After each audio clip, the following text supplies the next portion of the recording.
I often find myself thinking about how different my life could have been if my parents hadn't divorced when I was 7. Back then, I was just Jessica Thompson, a regular kid living with my mom and dad in a cozy house they'd bought together. I remember those early years being filled with simple joys, family dinners, weekend trips to the park, and bedtime stories read by both parents. Everything changed when they split up. Dad moved out but left us the house and made sure we were taken care of financially. He paid enough in alimony that Mom didn't need to work, which she seemed pretty happy about. A year later, Mom met Steve. He seemed nice enough at first, always bringing candy when he visited and trying to make me laugh. They got married pretty quickly, and soon after, my half-sister Cindy was born. That's when things started to change. Steve began giving me these looks, like I was somehow in the way. He'd make little comments when Mom wasn't around, stuff like, "Don't you miss your dad, or wouldn't you rather live with him?" I was 12 when I overheard the conversation that would change everything. "Look," Steve was saying, his voice low but firm, "I got that promotion at work. My salary's nearly doubled. You won't need to work, or Jessica's child support." "But that money helps," Mom replied. "It pays for a lot. Come on, Sarah. We both know Jessica would be better off with her father. Plus, wouldn't it be nice to just focus on our family? On Cindy?" The way she didn't hesitate before agreeing is something I'll never forget. "You're right. I'll call Mark tomorrow about taking Jessica." I stood there in the darkness, my hand pressed against my mouth to keep from making a sound. The glass of water I'd wanted lay forgotten as I processed what I'd just heard. My own mother was trading me away because she didn't need my father's money anymore. Looking back now, I wonder if they ever knew I heard that conversation. Mom acted like she was doing me a favor when she told me I'd be moving in with Dad. "You'll have more opportunities there," she'd said, as if she wasn't just getting rid of me because I'd become financially inconvenient. Dad welcomed me with open arms, no questions asked. He'd set up a room for me in his apartment, painted it my favorite color, and filled the bookshelf with all the series I loved reading. That first night at his place, he sat on the edge of my bed and said, "I'm sorry things worked out this way, kiddo. But I want you to know something, you'll always have a home with me. Always." Those words became my anchor in the years that followed. While Mom busied herself with her new family, barely checking in except for obligatory holiday calls, Dad was there for everything: school plays, parent-teacher conferences, the time I got my heart broken by my first crush. He made sure I got into a good private school, encouraged my interests, and never made me feel like I was a burden. When college applications came around, he sat with me night after night, reviewing essays and helping me research schools. I still remember the day my acceptance letter from Princeton arrived. Dad's eyes were welling up as he read it. "You did it, kiddo," he said, pulling me into a bear hug. "I always knew you would." College was expensive, but Dad never complained. "Your education is my priority," he'd say whenever I brought up the cost. Those 4 years flew by, and before I knew it, I was graduating with honors and had landed a job at one of the top consulting firms in the city. I rented a nice apartment downtown, not too far from Dad's place. We had dinner together every Sunday, just like we had since I was 12. He'd ask about my work, and I'd tell him about my latest projects. Sometimes we'd just sit in comfortable silence, watching old movies like we used to when I was in high school. Everything was perfect until it wasn't. The diagnosis came out of nowhere. Stage 4 pancreatic cancer. 6 months, the doctors said. They were optimistic. Dad only made it 4. I was 28 when I lost him. The last few weeks were brutal. I took leave from work to be with him in the hospital. One night, near the end, he squeezed my hand and said, "You were the best thing in my life, Jessica. Never forget that." After he passed, I discovered he'd left me everything: his beautiful apartment in the city center and $700,000 in his accounts. I couldn't even think about the money. I just missed my dad. A month after the funeral, my phone rang. I almost dropped it when I saw Mom on the caller ID. "Jessica?" Her voice was hesitant. "I heard about your father. I'm so sorry." I hadn't heard from her in years. "Thanks," I managed to say. "I know this might not be the best time, but Steve passed away too, recently, heart attack." She paused. "I've been thinking about you a lot. Maybe it was grief making me vulnerable, or maybe I just wanted to believe people could change, but I found myself agreeing to meet her for coffee." One coffee turned into regular visits. I met Cindy properly for the first time since she was a baby. She was 21 now, bouncing between job interviews and seemingly directionless. Mom was working as a cashier at the local supermarket, a far cry from her days of not needing to work. I started visiting them several times a month. I told them about my travels, weekend trips to different states, my vacations in Europe. I always brought them gifts, designer clothes for Cindy, nice perfumes for Mom, little luxuries they couldn't afford themselves. It felt good, in a way, being able to share my success with them. It became a routine. I couldn't show up at Mom's place empty-handed. Even if I was just dropping by for a quick coffee, I'd feel guilty if I didn't bring something. The local mall became my regular stop before any visit. Cindy especially loved the clothes I brought back from Europe. Her eyes would light up every time I pulled out something from my suitcase. "Oh my God, Jess, is this really from that boutique in Paris?" she'd squeal, holding up whatever designer piece I'd brought her. At first, I enjoyed their reactions. Maybe I was trying to buy the affection I never got as a kid. I'd carefully pick out things I thought they'd like, a cashmere sweater for Mom, a leather handbag for Cindy. Then one day, I decided to ask what they actually wanted. "Oh, I couldn't possibly," Mom started, looking down at her coffee cup. "Maybe just some new towels from Target?" Cindy was equally hesitant at first. Maybe some drugstore makeup?" But something shifted after that. The requests started getting bigger, more frequent. Mom went from asking for towels to texting me entire shopping lists. "Hey honey," one text read. "When you're in Milan next month, could you pick up that Gucci bag we saw online? And Cindy really needs new winter clothes, Prada would be nice. Oh, and we're running low on groceries." I stared at my phone, my stomach turning. The lists kept getting longer, more demanding. It wasn't just luxury items anymore, they expected me to cover their basic expenses too. One evening, after receiving yet another lengthy list, I decided enough was enough. I drove to their house, determined to have a serious conversation. "Mom, Cindy, we need to talk about these requests," I said, sitting at their kitchen table. Mom shifted uncomfortably in her chair. "What do you mean, sweetie?" "The lists, the constant asking for things. It's getting out of hand." "Oh, come on," Cindy rolled her eyes. "It's not like you can't afford it. You're loaded." "That's not the point," I replied, trying to keep my voice steady. "Yes, I have money, but..." "But what?" Cindy interrupted. "You're just going to hoard it all while your family struggles? You've got that fancy apartment, you're always traveling, and you can't help out your poor family? You're rich. Your dad left her all that money, and you're being selfish." I felt my face getting hot. Selfish? That money came from the parent who actually wanted me. The one who didn't trade me away when I became inconvenient. The room went dead silent. "It's my money," I said finally, standing up. "And I'll decide how to spend it." "Real nice, Jess," Cindy spat.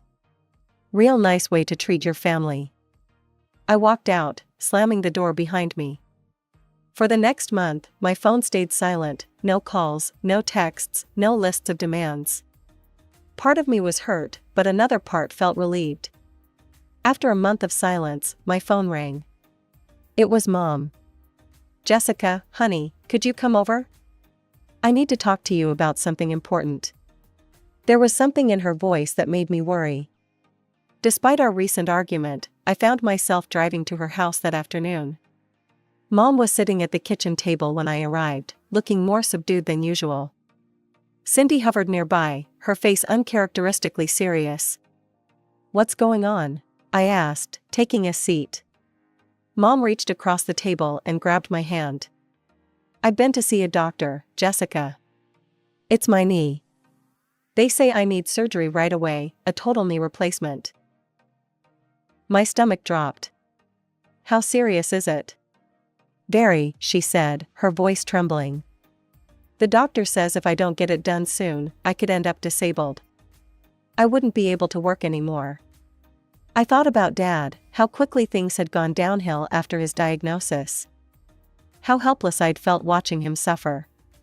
"The thing is," Mom continued, "the best specialist for this kind of surgery is in Arizona. They've got a spot open, but..." She paused, glancing at Cindy. "The whole thing, surgery, hospital stay, rehabilitation, it's going to cost $70,000. $70,000? I repeated. "I know it's a lot," Mom said quickly. "But Cindy will come with me to help during recovery. The whole treatment and rehabilitation will take about a month." I sat there, memories of Dad's last months flooding back, the hospital corridors, the beeping machines, the helpless feeling of watching someone you love suffer. I couldn't let that happen again, not if I could prevent it. "I'll help," I heard myself say. "But I can't give you the whole amount at once. I can give you half now, $35,000, and the other half when I get the hospital bill." Mom's face darkened. "But I need all of it up front." "The hospital?" "Mom," I interrupted, "that's all I can do right now. I need to be smart about this." She started to protest, but Cindy put a hand on her shoulder. They exchanged a look I couldn't quite read. "Actually," Mom said, her tone shifting, "let me call the hospital. Maybe I can arrange to pay in 2 installments." She left the room with her phone, and I heard her voice drifting from the hallway. A few minutes later, she returned, looking relieved. "They said it would be fine," she announced. "We can pay half now and half after the surgery." The next few days were a blur of preparations. I transferred the first $35,000 to Mom's account. A week later, I helped them pack their bags and drove them to the airport. A few days after Mom and Cindy left, I was sitting in my home office reviewing some work documents when my phone buzzed. The name that popped up made me smile, Rachel Martinez, my best friend from elementary school. We'd known each other since we were 6, but after I moved in with Dad, we mostly kept in touch through social media. Recently, we'd started meeting up again for coffee and catching up on lost time. "Hey, Rach, what's up?" "Jess," there was something odd in her voice. "I need to ask you something weird. Did you know your mom and sister are in Europe?" I laughed, thinking it was some kind of joke. "What? No, they're in Arizona. Mom's having knee surgery." "Yeah, that's what I thought too, but..." Rachel paused. "My sister just showed me these photos that Cindy sent her. They're definitely not in Arizona." My phone pinged with incoming messages.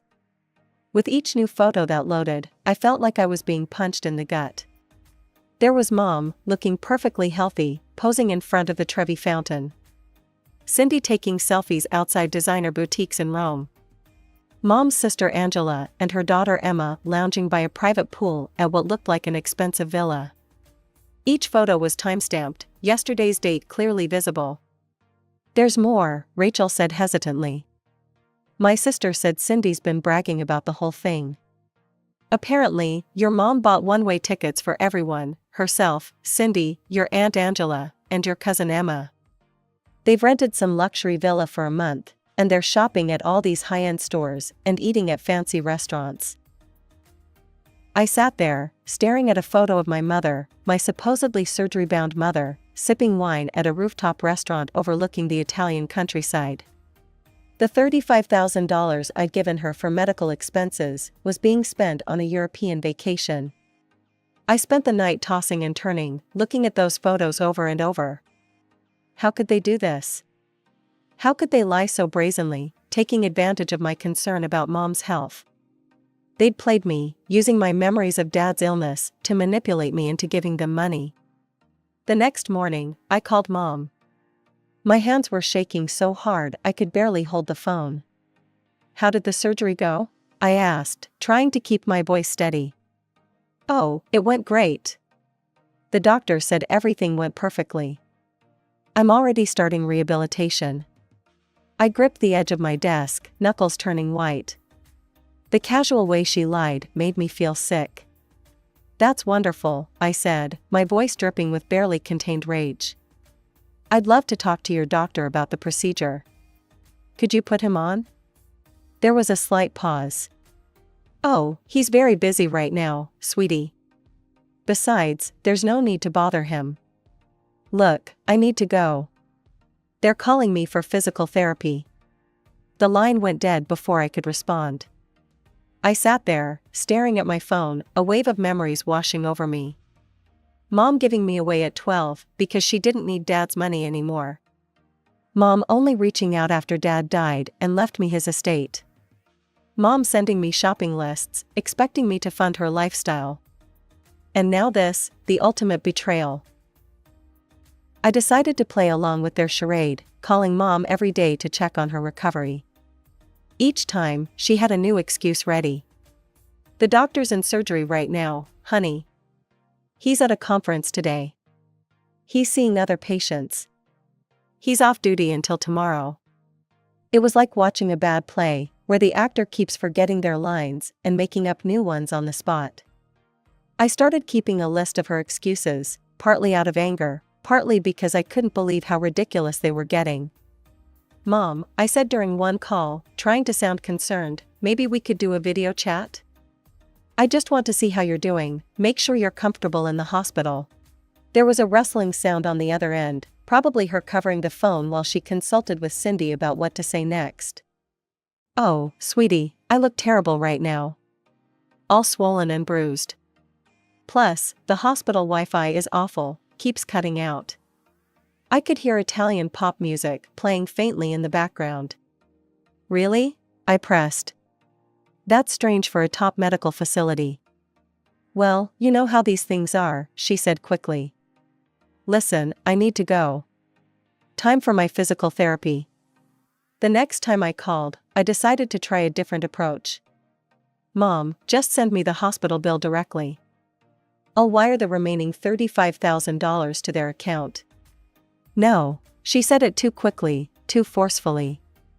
Then, softening her tone, I mean, that's not necessary. Just send it to my account, and I'll handle everything with the hospital. They know me here now. After that conversation, I stopped calling. Let them sweat a little, I thought. Sure enough, a week later, Mom's number appeared on my phone. I watched it ring, imagining her growing panic as she realized the money might not be coming after all. Then came the text, Jessica, the hospital is demanding payment immediately. They're threatening to send the bill to collections. Please, we need the money right away. I took my time responding, waiting several hours before typing, no problem, just forward me the bill from the hospital, and I'll take care of it immediately. Silence followed. 3 days of it. I knew they were scrambling, trying to figure out what to do next. Then an email arrived in my inbox with the subject line urgent, hospital bill attached. I opened the attachment and almost laughed out loud. They hadn't even tried to make it look legitimate. The letterhead was blurry, clearly copied from some other document. The date was from 6 months ago. The hospital's address showed California instead of Arizona. And most tellingly, the payment details section listed Mom's personal bank account. I stared at this pathetic attempt at forgery, feeling a mix of amusement and deep sadness. I photographed a stack of $100 bills I'd withdrawn earlier that week, arranging them fan-like on my desk. Got your bill, I wrote back, attaching the photos. Sending you money. My finger hovered over the send button for just a moment before I pressed it. Game on, Mom, I thought. Let's see what story you come up with next. My phone rang less than an hour after I sent the photos. Mom's name flashed on the screen, and I took a deep breath before answering. Jessica, her voice was shrill, panicked. What's going on? Where's the rest of the money? We've been waiting. Drop the act, Mom, I cut her off, my voice ice cold. I know exactly where you are, and it's not in any hospital.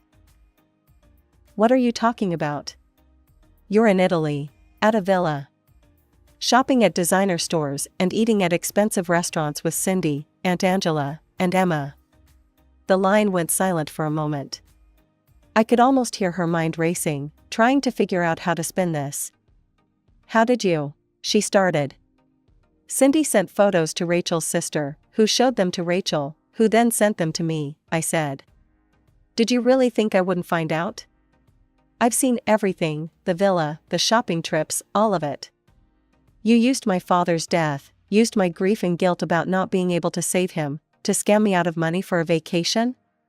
Another pause, then her voice changed. The fake concern disappeared, replaced by defensive anger. Fine. Yes, we're in Italy. I knew you'd never give us money for a vacation, but why shouldn't we get to travel too? You're always going somewhere, Paris, London, New York. Meanwhile, Cindy and I can barely afford groceries. That's not fair. Not fair? My voice was shaking now. Not fair is being 12 years old and hearing your mother trade you away because she didn't need your father's money anymore. Not fair is having that same mother show up 16 years later, not because she misses you, but because your father died and left you money. We can talk about all that later, she said quickly. Right now, we have a serious problem.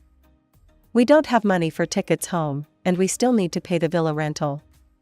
Everyone needs to get back to work, we can't lose our jobs.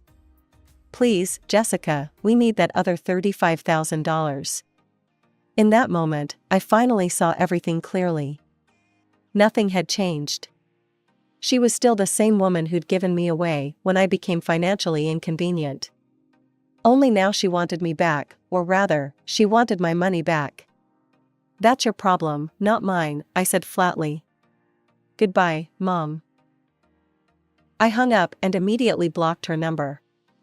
Then I went through every social media platform, every messaging app, every possible way they could reach me, and blocked them all, Mom, Cindy, Aunt Angela, everyone involved in this scheme. Sitting there in the silence of my apartment, the apartment Dad left me, I felt something shift inside me. The last lingering hope that my mother might actually care about me, might actually want a relationship with her daughter rather than her daughter's money, finally died. 2 weeks after I blocked everyone, my grandmother called. I almost didn't answer, but Grandma had always been different from Mom, more honest, more genuine. Jessica, honey, she said, her voice worried. Your mother called me. She says she needs $15,000 urgently. I don't have that kind of money, but I thought maybe you. Grandma, I said gently, let me tell you what really happened.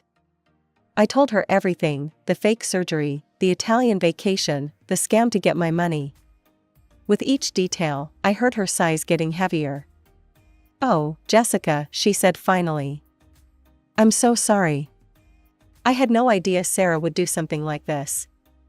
Don't worry about them, Grandma, I assured her. They got themselves into this mess, they can get themselves out. As it turned out, I didn't have to wait long to find out how they managed. Rachel called me a few days later. Have you seen what Cindy's doing on social media? She asked. I hadn't, since I'd blocked them everywhere. Rachel proceeded to fill me in.